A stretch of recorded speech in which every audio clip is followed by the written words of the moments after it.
Olivia, what are you doing? Taking the beer. No, that's a beer. You don't like that. Can I have it, please? I don't care. No, can I have it, please? Come back.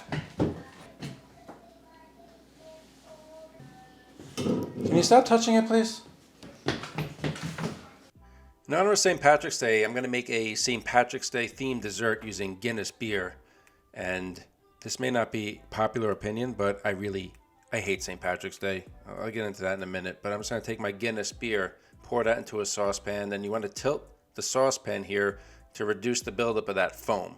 Now, most of the foam will come out as it boils down, but you want to reduce the foam. We want to get this down to about 1/3 of a cup. It should take like 15-20 minutes. Check on it after 10 minutes or so. You don't want to over reduce it, then the flavor will be too powerful. So just put it into a measuring cup here and make sure you have 1/3 of a cup. A little more could be okay, but you want 1/3 of a cup. I'm going to grab my chocolate and make a ganache here. I have nothing against Irish people. I have Irish blood in me, but when I used to work in the city, just taking the train on St. Patrick's Day is the worst. Going there in the morning, everyone's starting to drink. Coming home, forget about it. Everyone's drunk. It's just a nightmare. Stick in a half of butter in a hot pan. Make sure that butter gets piping hot. And we're going to use this to melt that chocolate and going to make that ganache. I'm also making this because most people for St. Patrick's Day make corned beef and cabbage, and I'm just not a fan of corned beef. But let me know in the comments what your favorite dishes, dessert or savory, are for St. Patrick's Day. So let that hot butter sit on that chocolate for 30 seconds or so. It's nice and melted.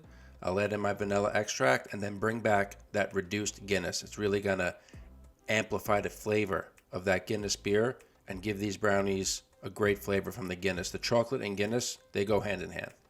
Now I can start to get the rest of the ingredients together. A cup of white sugar, half a cup of packed brown sugar, and I'm gonna whisk this up with some eggs. I'm gonna use this hand blender, but I'm trying to put the beater in where the screw is because I'm not very smart, and I did this for like 2 minutes before I realized it doesn't go in there. So put it in the right slot, and then I'll add my eggs and I can start to whip this. I'm also using this hand beater because I don't want to take out my KitchenAid and have something else to clean. So I have 3 whole eggs plus 1 egg yolk, and that's going to add richness and make these brownies more fudgy. So whisk this on high for at least 2-3 minutes until it turns white and doubles in volume. And you want to do this, otherwise it's going to have a dense brownie. Doing this is going to give it a chewier, better texture as opposed to a dense brick-like brownie. And we could whisk in our chocolate ganache mixture with the reduced Guinness, and make sure you use a rubber spatula and get all the ingredients in there.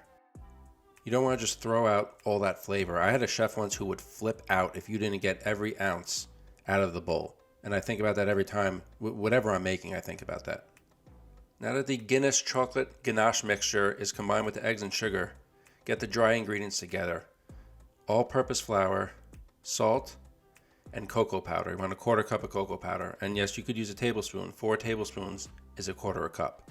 So grab that tiny whisk up the dry ingredients, and then fold that into the chocolate mixture 1/3 at a time. Don't dump it all in at once. Also, when it comes to kids with this dessert, as you saw in the beginning, Olivia trying to take the Guinness, kids could have this no problem because since we took the Guinness and reduced it down, most of the alcohol is cooked off. So these brownies are fine for kids to have for St. Patrick's Day.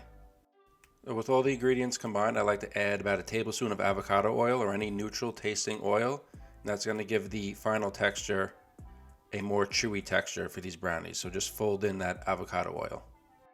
Once that's in, I like to take some more chocolate chips, semi-sweet chocolate chips, and fold them into the batter just like this. That's going to give it a good texture. After it bakes and cools, you bite into the brownie and you get the texture of those chocolate chips. Also, if you reheat the brownies, the chocolate will melt and make it even more chocolatey. Oven set to 350, and now what to bake these brownies in. You could use glass, a glass Pyrex like this, but glass takes longer to heat up and it doesn't heat as evenly. So you're gonna have burnt edges and a raw center. So I like to use an aluminum metal pan lined with parchment paper and just spray that with some avocado oil or Pam, whatever you have. This pan I have is a little bit bigger than the 9x9. I just recently ordered an aluminum 9x9 pan, mainly for brownies or cakes, but this pan will work just fine for now. The brownies will just be a little bit thinner, but that's okay. I like them a little bit thinner. Otherwise, they're too thick, and then the middle doesn't cook fully, and then it's a raw middle. You want it to be chewy and fudgy, but not raw.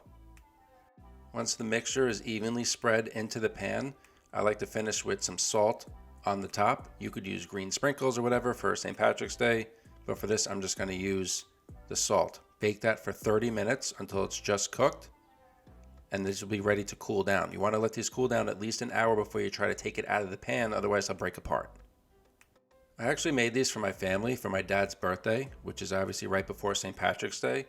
And I wasn't home that day, but I was going to meet my family to have happy birthday cake for my dad, so I asked my wife to bring these, and of course she forgot them.